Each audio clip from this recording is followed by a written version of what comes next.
नमस्कार दोस्तों, स्वागत है आपका हमारे YouTube चैनल में। आज के इस वीडियो में हम आपके लिए ललितपुर सिंगरौली रेल परियोजना में दोनों खंड की इन्फॉर्मेशन लेके आए हैं। पहला है रीवा सीधी सिंगरौली रेल मार्ग और दूसरा है सतना पन्ना रेल मार्ग।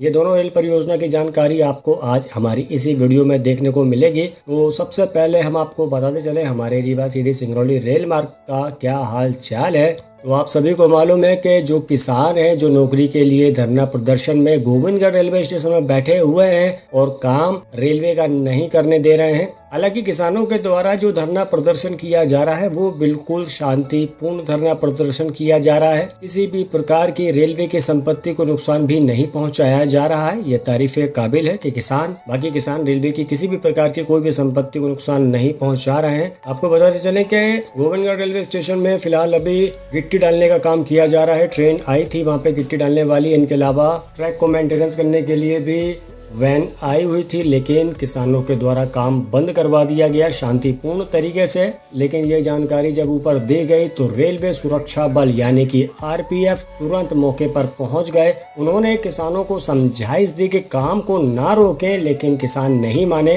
आपको बताते चले कि आरपीएफ आने की मेन वजह क्या थी। आरपीएफ मेन इस वजह से नहीं आई थी क्योंकि काम नहीं हो रहा था। आरपीएफ इस वजह से आ रही है क्योंकि ललितपुर सिंगरौली रेल परियोजना को फास्ट ट्रैक रेल परियोजना में शामिल किया गया है। फास्ट ट्रैक रेल परियोजना का मतलब होता है समय से पहले रेल परियोजना को बनाना। इसी वजह से ललितपुर सिंगरौली रेल परियोजना में बजट का अभाव नहीं हुआ, लगातार बजट मिलता गया ताकि ये रेल लाइन परियोजना जल्द से जल्द बने। अगर नौकरी वाला मैटर सामने नहीं आता तो अभी तक रीवा से लेके सीधी तक रेलवे लाइन को बिछा दिया जाता और रीवा से गोविंदगढ़ के बीच में सीआरएस भी हो गया होता। नौकरी वाला मुद्दा जो निकल के आया है, इसी वजह से ये रेल लाइन परियोजना बहुत ही ज्यादा समय लग रहा है। यानी कि ललितपुर सिंगरौली रेल परियोजना में जो रीवा सीधी सिंगरौली रेल मार्ग है ये ठप पड़ चुका है काम इसका। आपको बताते चलें कि अभी हाल ही में गोविंदगढ़ में पुलिस प्रशासन आ गया था किसानों को समझाइश देने के लिए कि काम ना रुकवाया जाए, क्योंकि ये फास्ट ट्रैक परियोजना में इस काम को शामिल किया गया है। लेकिन किसान नहीं मान रहे हैं। किसानों का कहना है जब तक नौकरी नहीं दी जाएगी वो वहाँ से नहीं हटेंगे। हाल ही में अभी मीटिंग हुई है हमारे विंध्य के जनप्रतिनिधि और माननीय रेल मंत्री के बीच में, तो विकल्प तलाशने के लिए बोला गया है कि कोई ना कोई विकल्प जल्द से जल्द लेके आएंगे। अब विकल्प क्या निकल के आएगा अभी तक तो क्लियर नहीं हो पाया है। तो आप सभी से हमारा आग्रह है कि अभी तक किसी भी प्रकार की कोई भी जानकारी नहीं आई है। आपको बताते चलें कि अभी तक रेलवे के द्वारा नौकरी देने का निर्णय नहीं लिया गया है। तो किसी के भी बहकावे में ना आए और किसी के बहकावे में आकर गलत कदम ना उठाएं और रेलवे की संपत्ति को नुकसान बिल्कुल ना पहुंचाएं। हालांकि जो धरना प्रदर्शन किया जा रहा है किसानों के द्वारा तो वो शांतिपूर्ण तरीके से किया जा रहा है। अगर आप भी धरना प्रदर्शन कर रहे हैं तो शांतिपूर्ण तरीके से करें, रेलवे की संपत्ति को नुकसान बिल्कुल ना पहुंचाएं। हालांकि उम्मीद जताई जा रही है कि किसानों के पक्ष में फैसला हो सकता है, लेकिन कब फैसला होगा इस बात की पुष्टि अभी तक रेलवे बोर्ड के द्वारा नहीं की गई है, क्योंकि वो जैसे ही किसी भी प्रकार का कोई भी निर्णय लेंगे हम सबसे पहले आपको वो जानकारी देंगे। इनके अलावा आपको बता देंगे सतना पन्ना रेल मार्ग का क्या हालचाल है। सतना पन्ना रेल मार्ग में यही हाल है। नौकरी वाला मुद्दा जो था इस पे वहाँ के जो खजुराहो के जो माननीय सांसद थे वो भी इस मीटिंग में शामिल हुए थे, जिसमें उन्होंने खजुराहो में रेल कनेक्टिविटी को बढ़ाने के लिए केंद्रीय रेल मंत्री अश्विन वैष्णव जी से उस दिन मुलाकात की थी। मुलाकात के दौरान उनके तरफ से आग्रह किया गया कि खजुराहो को पर्यटन का बढ़ावा देने, खजुराहो को भारत की चारों दिशाओं से जोड़ने के लिए बात उनकी तरफ से रखी गई। बताया गया कि दुनिया से आने वाले पर्यटकों को रेलवे कनेक्टिविटी का लाभ मिलेगा, वहीं खजुराहो का पर्यटन व्यवसाय भी बढ़ेगा। माननीय खजुराहो सांसद के निज सचिव समोद शुक्ला जी ने बताया कि माननीय सांसद 14 फरवरी को ललितपुर सिंगरौली समीक्षा बैठक में शामिल हुए। माननीय केंद्रीय रेल मंत्री अश्विन वैष्णव जी की अध्यक्षता में इस बैठक में ललितपुर सिंगरौली से संबंधित विभिन्न मुद्दों पर विस्तृत चर्चा की गई। खजुराहो रेलवे स्टेशन के संबंध में रेल मंत्री द्वारा अप्रैल 2022 में प्रवास के दौरान की गई घोषणाओं एवं रेलवे स्टेशन कटनी और कटनी जिले के विभिन्न रेल सुविधाओं से संबंधित मांगों को पूरा करने रेल मंत्री को लिखित आवेदन माननीय बीडी शर्मा जी के द्वारा दिया गया। आपको बताते चले कि सांसदीय क्षेत्र खजुराहो के अंतर्गत रेल मंडल झांसी एवं रेल मंडल जबलपुर के कार्य क्षेत्र आते हैं।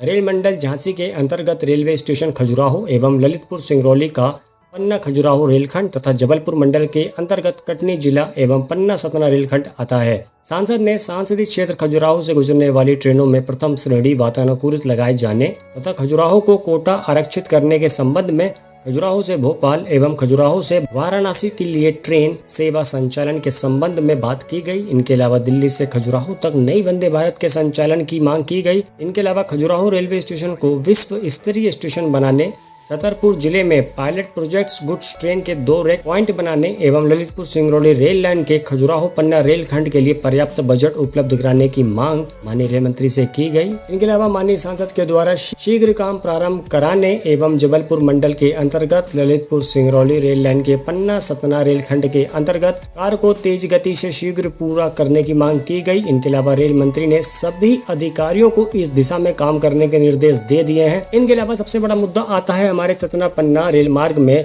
और हमारे रीवा सीधी सिंगरौली रेल मार्ग के हमारे जो पात्र किसान हैं जिनको नौकरी मिलनी चाहिए, उस विषय पर क्या बात हुई आइए आपको बताते हैं। जो वीडी शर्मा जी हैं, जो माननीय सांसद खजुराहो के, उनके तरफ से मांग की गई कि ललितपुर खजुराहो रेल लाइन के कुल 1727 किसानों की अधिकृत भूमि जिनका अधिग्रहण 11 नवंबर 2019 के पूर्व कर लिया गया था, उन आवेदकों को रेलवे नियम के अंतर्गत नौकरी दिलाने के लिए जल्द प्रयास किए जाएं। यानी कि हमारे विंद के अलावा जो खजुराहो के जो माननीय जनप्रतिनिधि हैं उनके द्वारा भी मांग की गई कि पात्र किसानों को नौकरी दी जाए। उनकी तरफ से जो आंकड़ा बताया गया पात्र किसानों का वो है 1727, यानी कि 11 नवंबर 2019 तक ही नौकरी मिलेगी। ये बात तो तय है। अगर नौकरी देना शुरू होता है तो जिन जिन किसानों की जमीन 11 नवंबर 2019 के पहले अधिकृत की गई है उन्हीं को नौकरी दी जाएगी। 12 नवंबर 2019 वाले किसान जो हैं उनको नौकरी नहीं दी जाएगी।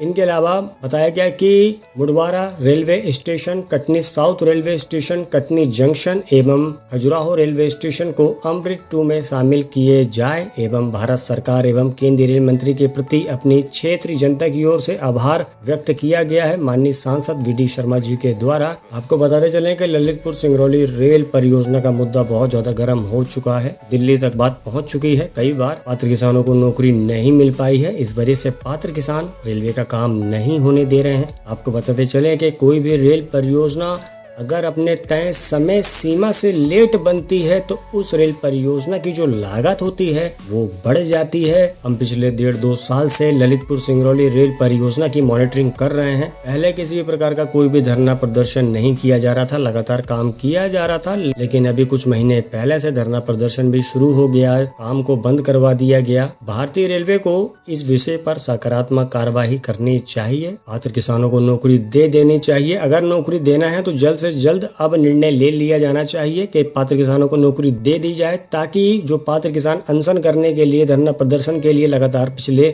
1-1.5 महीने से जो गोविंदगढ़ रेलवे स्टेशन में बैठे हुए हैं तो वो अपने अपने घर जाएं खुशी खुशी होकर, ताकि रेलवे का जो काम है ये तीव्र गति से किया जाए। इतना समय विकल्प तलाशने के लिए क्यों लग रहा है ये बात समझ के परे है, क्योंकि जब बैठक हुई थी उस बैठक में माननीय रेल मंत्री जी की तरफ से बोला गया था कि हम जल्द से जल्द कोई नया विकल्प जरूर लेके आएंगे, लेकिन अभी तक विकल्प नहीं आ पाया है। क्या विकल्प रहेगा, आपको क्या लगता है कि क्या विकल्प रहने वाला है, कमेंट सेक्शन पे जरूर बताइएगा। हालांकि मैं तो चाहता हूँ कि हमारे सभी किसान भाइयों को, जो यानी कि जो पात्र किसान हैं 11 नवंबर 2019 तक, उन किसानों को तो नौकरी दे देनी चाहिए। और जुड़े रहिएगा आप हमसे हमारे YouTube चैनल द रेलवे ज्ञानी के माध्यम से, क्योंकि किसी भी प्रकार की कोई भी लेटेस्ट इन्फॉर्मेशन आएगी सबसे पहले वीडियो के माध्यम से हम आपको अवगत कराएंगे। बस आज के वीडियो में इतना ही। बहुत बहुत शुक्रिया वीडियो देखने के लिए। वीडियो अगर पसंद आते वीडियो को लाइक कीजिएगा, चैनल को जरूर सब्सक्राइब कीजिएगा और कमेंट करके बताइएगा वीडियो आपको कैसी लगी और क्या विकल्प होने वाला है। मिलते हैं आपको अगली वीडियो में।